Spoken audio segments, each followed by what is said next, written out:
Salutare fraților și bine v-am regăsit la un nou episod de Roblox. În acest episod de Roblox ne vom juca un hobby imposibil.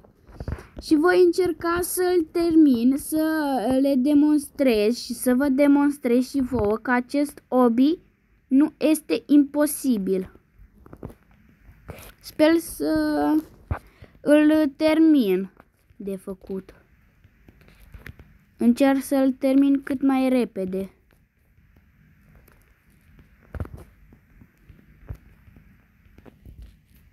Hop, hop.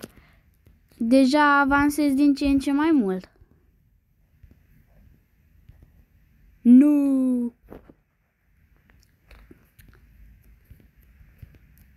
Vreau pe parcurs să avem 5 vieți. Și deja mai am 4. Și sper să nu mai mor de atâtea ori. Sper să termin hobby-ul ăsta. Gata? Cred că am terminat primul nivel. Acum la al doilea nivel.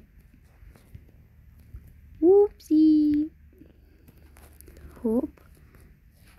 Dau astea să nu le mai văd, că mă enervează. Nu știam unde să merg mai departe.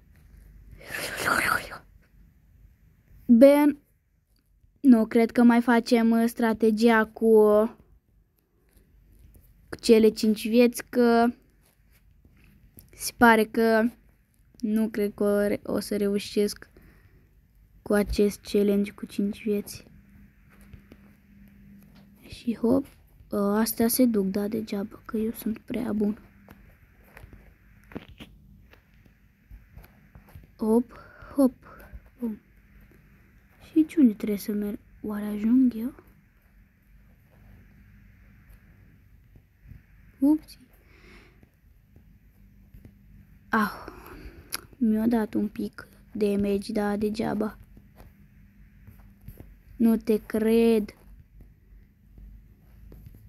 Nu. Ce puțină viață mai am. Nu te cred că nu. Nu!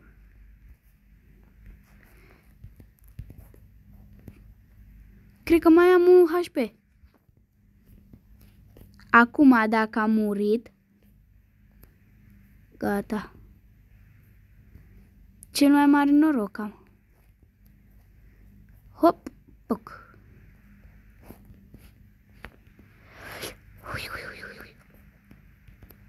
Oh.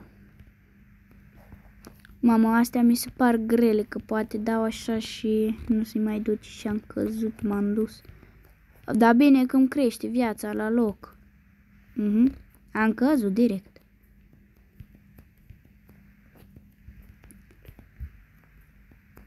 De-abia aștept al doilea nivel. Nu al doilea, al treilea. Hop. Hop, hop. Bine, mă.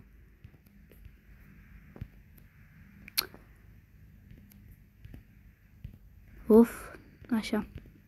Gata. Ce mă enervează? Of. Vreau să-mi scrieți în comentarii dacă ați avut vreodată Robux și câți ați avut. Că eu n-am avut niciodată. Și n-am avut ocazia să bag bani niciodată. Dar, nu mă interesează așa tare. Adică, nu chiar tare, nu mă interesează deloc.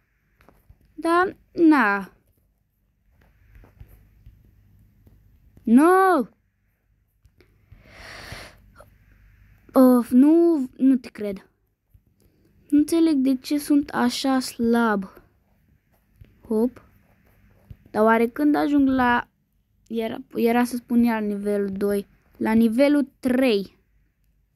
Că primul n-a fost așa greu.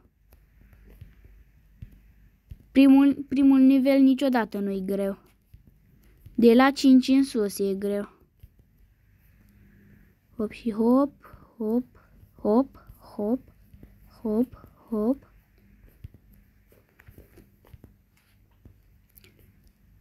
bine, mă, nivel 3.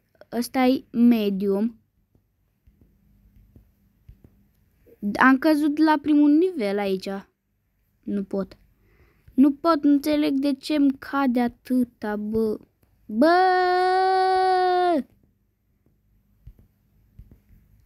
Apropo, să dați un subscribe la prietenul meu Andrei, că și-a făcut și el recent cont de YouTube și cred că o să las contul lui în descriere. Să intrați la el pe profil și să-i dați un like și un subscribe. Și mie la fel să-mi lăsați un like și un subscribe. Ce s-a întâmplat? Bun. Nu știam de ce am căzut așa ușor. Bine, mă. Hop. Hop. Hop. Hop. Deja am și căzut, mi-a luat și viața. Puc! Ce noroc am avut. Of, așa pe o parte, bum, peu, pam.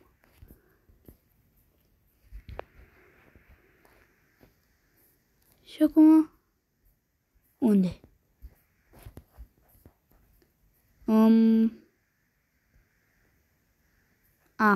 Doamne, ce orb sunt. Cum să nu văd aia? Eu chiar nu știam unde să merg acolo. Bun, pe aici, pe aici, pe aici. Of. Ba, nici bine n-am atins-o și m-o și omorât. Poate mă omoară iară că...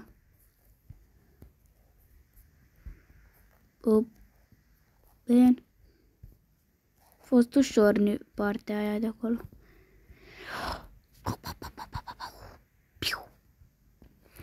Nu. N-a fost pe fază aici. Hop.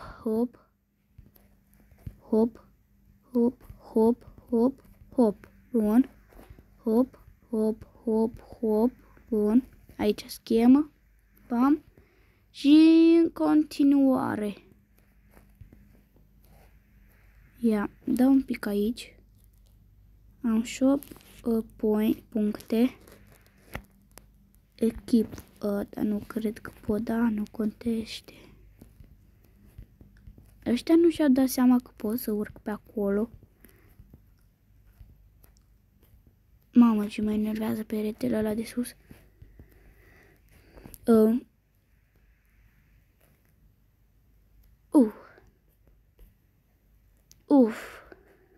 Bun, și gata.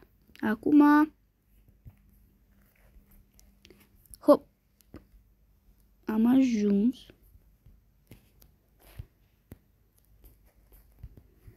Și acum pe steluțe. Ia.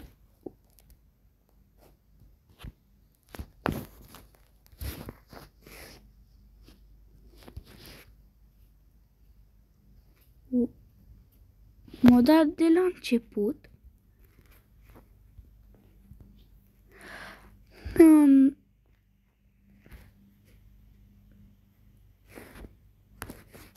M-a dat de la început.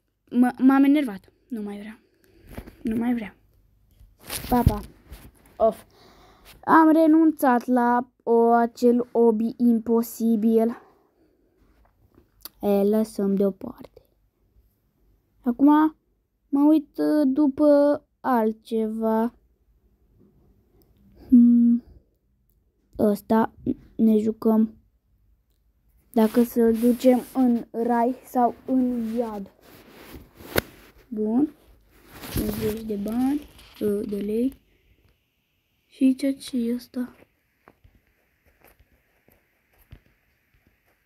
Nimica, bun. Opa, mai sar. Ce? Angels versus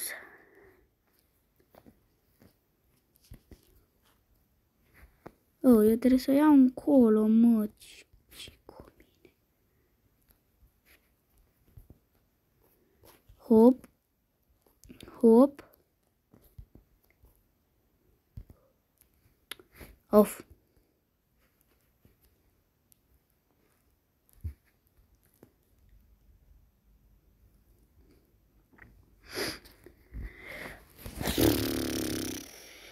Asta-i de noroc, dacă te dă sau nu te dă.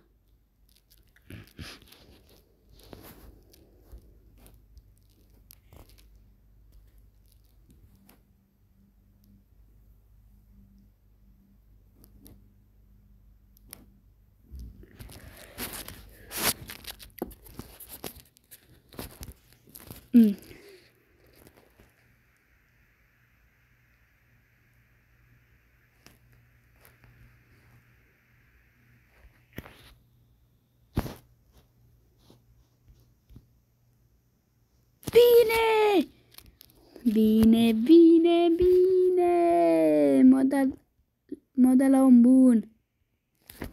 Așteptăm un pic.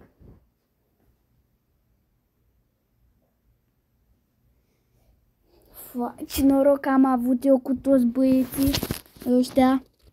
Poate este și o fată, am avut noroc. Sunt numai doi acolo. Sunt fericit. Sunt fericit.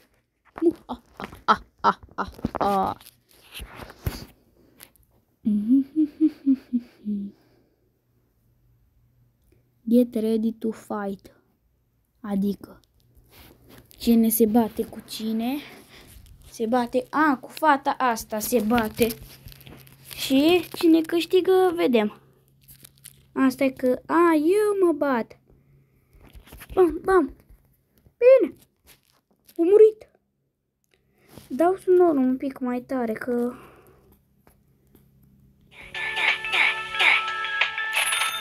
Așa, perfect.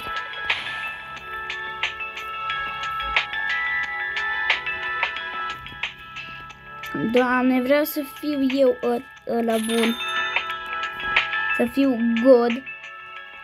Și să-i las pe toți. Poate mă dă pe mine.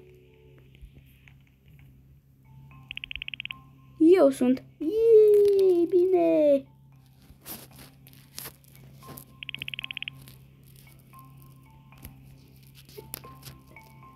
Dogs or cats? Cred că o să aleg. Nu știu. Aleg pisicile. Cine-i? Pisică. Nu. Cei care se roagă. Nu. Cei care se roagă nu. Fata asta. Da, da, da. Băiatul. Da, da, da. Asta. Nu. Nu. Da. Nu. Da. Și ăsta? Da. Cei care s-au rugat au făcut pălăsă, te rog, adică, na. Mi-am dat pe cei care nu s-au rugat. Adică, ca să-i dau să fie buni.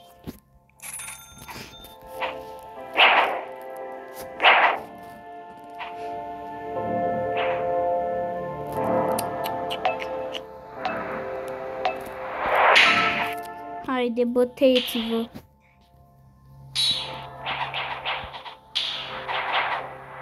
N-am destui bani.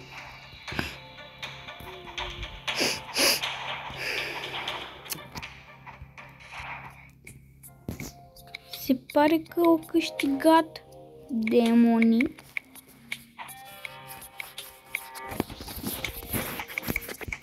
Oh, ce păcat.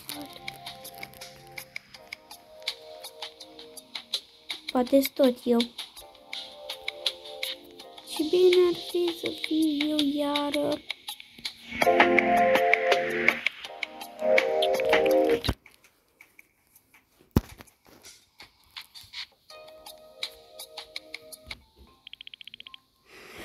Nu, e băiatul ăla.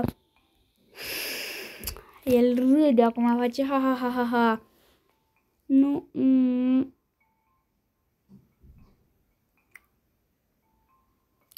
Sper să pice ceva bun. Cred că asta va fi ultima rundă și voi lua alt joc.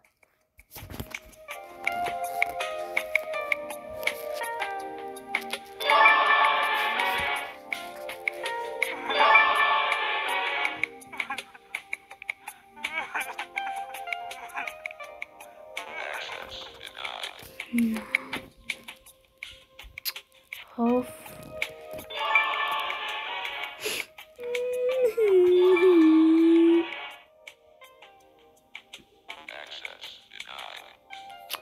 Ce rău e omul ăla.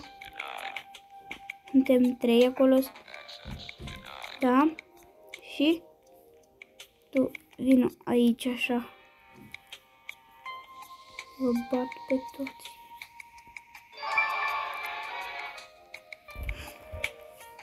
Au avut noroc băiatul ăla.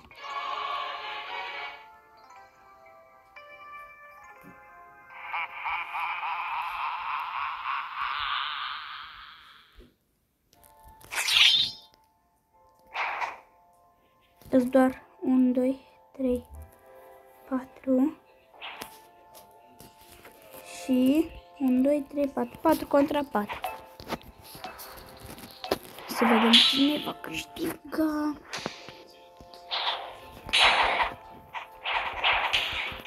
Bam, direct sabie. Unde să fie? Oh, a murit. Am spus că asta va fi o ultimă rundă. Și după gata. Și acum caut altul. M-am răzgândit. Jucam Go Fishing. Jocul ăsta m-am mai jucat și de pe videoclipul trecut. Și 15 lac potion. Poțiune deep ăsta.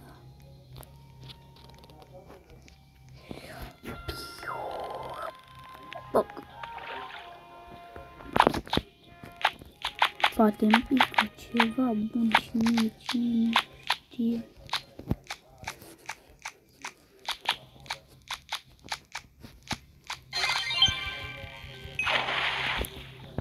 Nu-mi place așa mult peștele ăsta.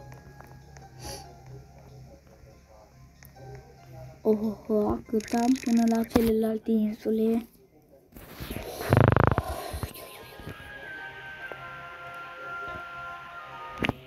Așa, bun. Nu înțeleg unde se poate afla comoara aia.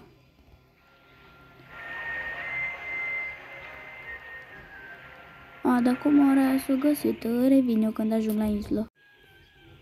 Am ajuns pe această insuliță și am vrut să zic că voi pescui, dar aici apa se mișcă. What? Și vreau să prind un pește cât mai mare.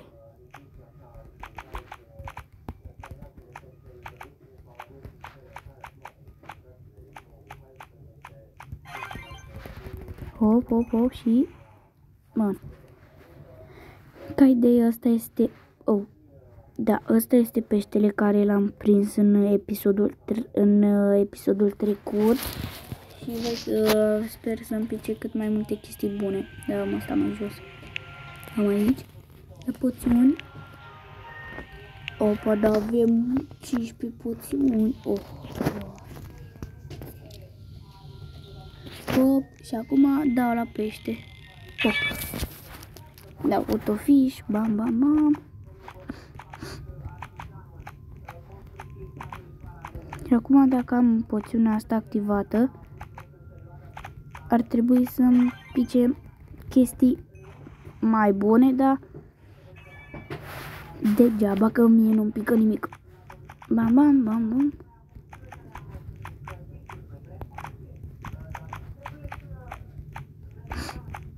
Sper să-mi pice un pește mare. Oleu, ăsta cred că e un pește bun. Dar și... Opa, o scoică.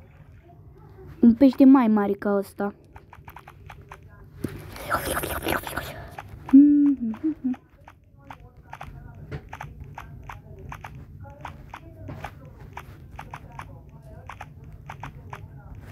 Fruli, frula.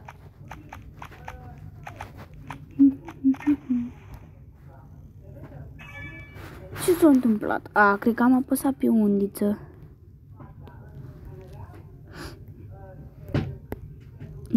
Boc. Dăm asta. Așa.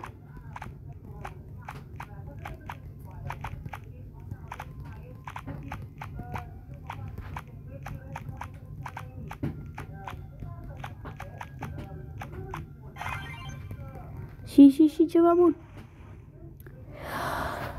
Nu m-am plictisit de scheleți.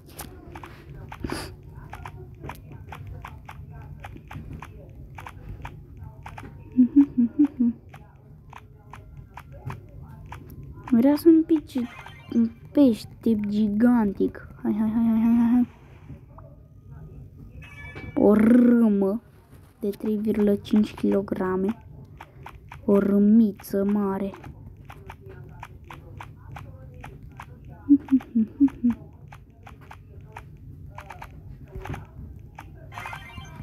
Hai. Dai. Pește, nu. Bă, da. Bea mai multe poțiuni deodată. Poate îmi dau mai mult noroc. Pe ce am intrat? Nu știu pe ce am intrat, dar am intrat pe ceva. Dar încă văd că încă mai trage pește. Bine. Iar schelete, mă. Uite, m-am speriat, nu știam ce s-a întâmplat. Mi-a venit o notificare și am apăsat din greșeală pe... Ăsta pare pește mare, dar nu cred că e. Tot râmă din aceea. O râmă târătoare. Ia, dau aici de la... Mi-am dat pe toate la noroc. Și ăsta pare pește mare. Nu. Nu știu ce să fac pentru a primi un pește mare. Cadou.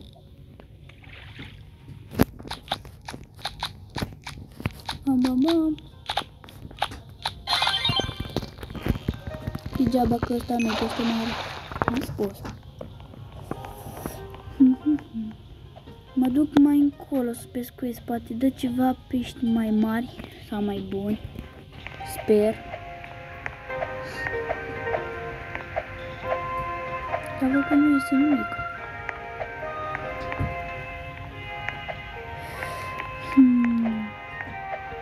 Oare merge să sar aici? Da, a mers. Da.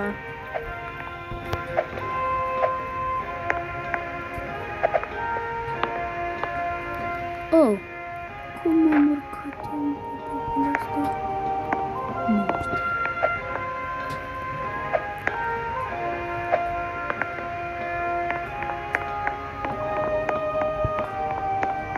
Copacul ăsta e un pic mai strând, asta e mai aproape, poate merge să mă urc. Hai, bă, merge.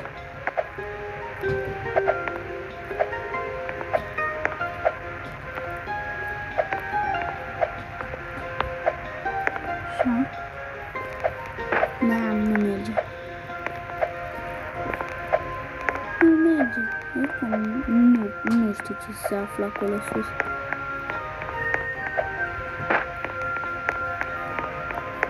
Nici aici nu încap. Hop.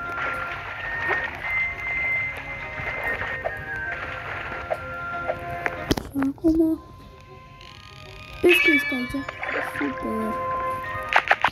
Mamă, Caraibă. Uite, mi-a picat ceva mai bun. Mamă, ăsta, te rog, fii pește mare, fii un pește mare. M-am plictisit de pește ăștia mici. Îmi dau cât mai mult noroc. Pam! Superb. Bun, bun, bun. Hai, te rog, dăm ceva bun.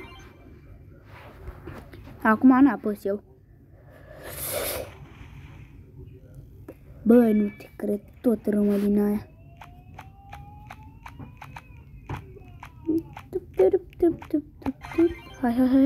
Hai, fii pește mare. A, dacă nu trag eu pește mare, pentru că nu am asta aici, nu asta. Păi nu asta, așa că nu mai mult, bă. Opa, era să cadă în mare.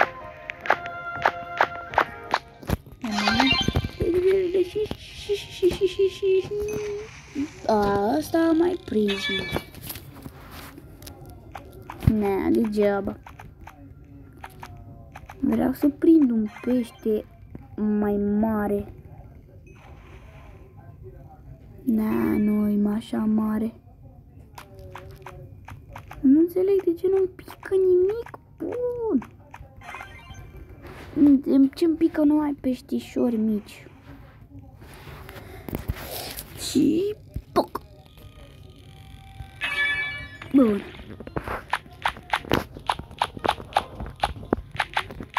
Încerc să apăs pe astea care apar pe ecran. Ia. Și. Apasă. Am dat pe autofish ăsta, că mai apasă și ăsta. Mamă, ăsta, poate ăsta e un pește mare și eu nu pot să-l scot. Hai. Bine, ce? Opa.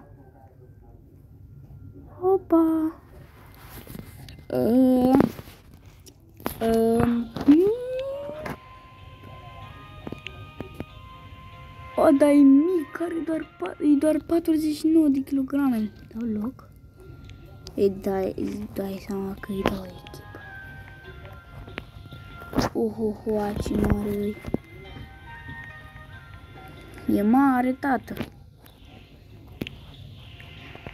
Peștea mari las și câți peștișori mici am. Cred că mă duc la shop. Ba nu. La trader aici. Hello. Bla. Sell. Ban. Și aici am câte? 5. 1, 2, 3, 4, 5. Gata. Acum intru aici. Pam. Dau la aici. Pe asta nu pot să le cumpăr că sunt cu Robuxi. Să văd așa. Undița asta următoarea pe 255. Mai am nevoie de 5k. Și na. Revin eu cu 5k bani. Fraților, am revenit după o luptă grea în pește. Să vă arăt peștele. Deci am mai prins un dragon din ăsta.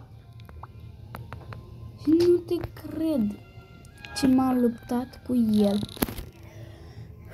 Leu, am transpirat. Bine, 369. Și aici la shop, la undiță. Cred că o cumpăr pe următoarea exotică la 525, dar asta va fi în următorul episod. Cam acesta a fost episodul de astăzi. Să nu uitați să lăsați un like aici și la mine și la Andrei, pe contul lui. Și cam acesta a fost videoclipul de astăzi. Sper să vă placă și voi reveni cât mai curând cu nouă videoclipuri. Pa, pa!